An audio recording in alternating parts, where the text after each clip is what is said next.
Le Conseil national des électeurs du Côte d'Ivoire veut être une plateforme pour promouvoir le vivre ensemble dans les communautés et sensibiliser les populations pour des élections apaisées. Nous voulons que la cohésion, la réconciliation et la paix soient le quotidien des Ivoiriens. La cérémonie de lancement officielle de cette plateforme a eu lieu ce vendredi dans la commune de Yopougon. Elle a été couplée avec la cérémonie de remise du prix Éléphant d'Or 2020 aux meilleurs agents de développement. Faisons tout pour cultiver l'amour entre nous. Vous voyez cette cérémonie, les jeunes qui nous ont invités, ils n'ont rien à voir avec des jeunes de ma région, mais qui ont reconnu le travail que j'ai fait dans ma région, sachant que ce travail apporte quelque chose à la Côte d'Ivoire. Et aujourd'hui, on me donne un prix. Je dis merci à l'initiateur.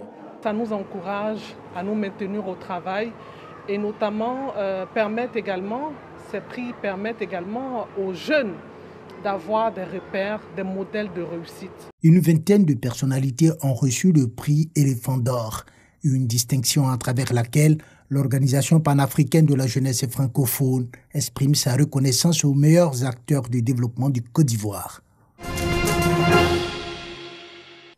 Un laboratoire de langue français-anglais avec 22 postes ordinateurs dotés d'Internet haut débit, un tableau interactif et des livres de mathématiques de tout genre. Le tout premier de l'Institut national polytechnique Félix Houphouët-Boigny de Yamoussoukro depuis sa création en 1975. Il s'agit d'un don d'un mathématicien doté de connaissances statistiques hors pair. Le ministre du Budget et du Portefeuille de l'État, Moussa Sanogo, ancien étudiant de l'Institut national polytechnique Félix Houphouët-Boigny, de la promotion 1992-1993 des classes préparatoires. Dans le courant de l'année 2019, Monsieur le ministre du Budget et du Portefeuille de l'État a bien voulu accéder à nos sollicitations à l'effet de contribuer à la réhabilitation des résidences des étudiants, dont celle de l'INPHB Sud, qui connaissait une dégradation relativement prononcée. Ancien élève des classes préparatoires, a bien voulu marquer sa reconnaissance vis-à-vis de son école en finançant personnellement un laboratoire de langue. Pour le donateur, aujourd'hui, ces cadets doivent avoir un autre atout, l'anglais, une exigence dans un monde de plus en plus compétitif. Je m'honore d'avoir contribué modestement à la réalisation de ces travaux. C'est un dispositif utile, nécessaire pour le renforcement des capacités des élèves de l'INPHB de Yamoussoukro. La maîtrise de l'anglais notamment est le sésame des carrières professionnelles à l'international. Et pour nous, cadres francophones, c'est un atout supplémentaire. Pour le ministre de l'Enseignement supérieur et de la Recherche scientifique, cette action est un exemple à suivre. Je souhaite vivement que les anciens de l'INPHB qui aujourd'hui occupent des places de choix dans notre administration et dans notre tissu économique, notamment au niveau des entreprises privées formelles, que chacun de ces cadres-là donc suive l'exemple de M. le ministre du Budget. Après l'inauguration et la visite du laboratoire et d'une salle de classe, Moussa Sanogo a pris du plaisir à revisiter sa chambre d'étudiant. L'émotion, bien entendu, était au rendez-vous. C'est beaucoup d'émotion de revenir tant d'années en arrière et trouver sa petite chambre d'étudiant où on a passé tant de nuits, je ne dirais pas blanches, mais presque, à essayer de résoudre des exercices. Cette année, malgré le coronavirus, l'INPHB de Yamoussoukro a de nombreux étudiants de l'école préparatoire qui sont admis pour des écoles d'ingénieurs, les plus prestigieuses du monde d'ailleurs.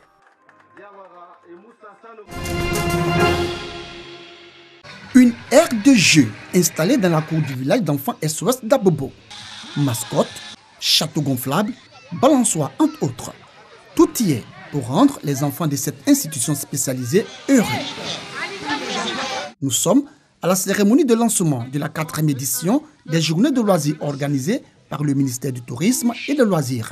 Objectif, contribuer au développement physique et psychologique des enfants à travers les jeux. Nous réunissons donc des enfants des différentes communes pour pouvoir jouer, s'amuser, en tout cas avoir des activités socio-éducatives. Cette année, à cause de la situation sanitaire que nous vivons, nous avons décidé donc que ces journées-là soient éclatées. Si avec le confinement, les enfants sont restés à la maison, ça a été difficile pour les parents. Donc il faut que de temps en temps, ils puissent sortir, jouer avec leurs amis pour s'épanouir. C'est dans le jeu que les enfants s'épanouissent. Donc c'est pour ça que chaque année, nous faisons cela et les résultats qui nous reviennent sont tels que nous sommes toujours décidés à continuer dans ce sens. Un moment magique pour ces pensionnaires qui s'essaient à tous les jeux. Une initiative saluée par le directeur du village qui souhaite une aire de jeu pour ses enfants. Je joue au château gonflable et je trouve cette journée chic et parfaite. J'aimerais dire aux donateurs que Dieu les bénisse. J'ai fait le tourniquet, j'ai fait du toboggan, j'ai fait tous les jeux.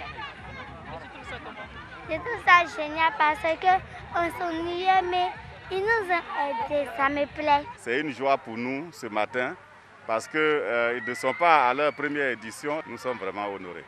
Nous demandons au ministère humblement, n'est-ce pas, d'équiper notre village d'une aire de jeu vraiment pour nos enfants. Du fait de la Covid-19, seuls 450 enfants de 3 institutions spécialisées vont bénéficier cette année des journées de loisirs sur 3 jours contre plus de 500 enfants les années précédentes. Après la commune d'Abobo, la direction des loisirs posera ses valises de jeux dans les communes de Yopougon et de Dabo. Le jeudi 20 août 2020, la communauté musulmane est rentrée dans une nouvelle année, l'an 1442 Hégire. À compter de ces jours, correspondant au premier Muharram, le premier mois du calendrier lunaire, sont définies les dates importantes de l'année pour les musulmans. Le nouvel an musulman est signe de festivité, notamment dans les pays musulmans où la date est déclarée jour férié. C'est un événement célébré traditionnellement en famille ou entre amis autour d'un repas, occasion pour se souhaiter les vœux les meilleurs. Le calendrier musulman est un calendrier lunaire fondé sur le cours de la lune. L'an musulman compte 12 mois lunaires de 29 à 30 jours chacun, soit 354 ou 355 jours. Il est donc plus court qu'une année solaire d'environ 11 jours. La nouvelle année 1442 Hégire débutée le jeudi 20 août 2020 prendra fin le 8 août 2021 selon l'observation à l'œil nu de la nouvelle lune qui signale le début du mois pour les musulmans et non le calcul astronomique. Vendredi 21 août 2020, premier vendredi de la nouvelle année musulmane 1442 Hégire, jour important pour la communauté musulmane. Comme tous les vendredis, le Premier ministre, ministre de la Défense par ailleurs, maire de la commune d'Abobo, choisit une mosquée pour la prière de Djouma. Ce premier vendredi du nouvel an musulman, c'est la mosquée Moroba du quartier Anador qui a accueilli le Premier ministre Ahmed Bakayoko. Pour lui, il s'agissait non seulement de prendre part à la grande prière de ce premier vendredi du Nouvel An du calendrier musulman, mais surtout témoigner à ses administrés que malgré ses nouvelles charges, il est et demeure à leur côté. Profitant de l'occasion, l'imam Ali Doumbia, imam principal de cette mosquée, a invité la communauté musulmane à être des partisans de paix et à prôner autour d'elle les valeurs de tolérance et d'amour. L'homme de Dieu n'a pas manqué d'exprimer sa reconnaissance au chef de gouvernement. On pensait peut-être qu'avec toutes ces charges qu'il a aujourd'hui, il n'allait pas avoir le temps pour venir à Bobo, surtout venir prier ici à la mosquée à Bobo. Vraiment, alhamdoulilah, il est venu, nous sommes fiers de lui et nous sommes très contents. Et tout ce qu'on peut dire aujourd'hui, on peut faire droit pour le maire d'Abobo et le nouveau Premier ministre de la Côte d'Ivoire. Qu'Allah lui donne la santé et Inch'Allah la baraka. Les fidèles et les populations, tout en remerciant le président de la République Alassane Ouattara pour la nomination de leur maire au poste de chef de gouvernement, se disent heureux de le retrouver en ce jour saint. Aujourd'hui, il a présenté encore une fois de plus sa capacité de respecter son langage. Et aujourd'hui, il est venu nous confirmer ça. Nous sommes fiers de ce monsieur. Nous nous retrouvons en lui. Je voulais vraiment manifester notre joie de recevoir monsieur le Premier ministre en qualité de maire, puisque effectivement, nous étions inquiets.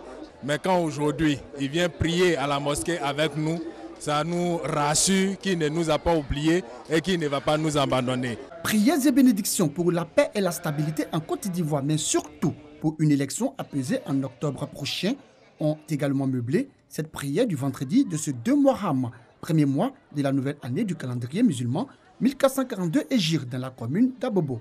bénédictions qui ont permis au Premier ministre, ministre de la Défense, maire de la commune d'Abobo, Ahmed Bakayoko, de prendre congé des fidèles du quartier Anador.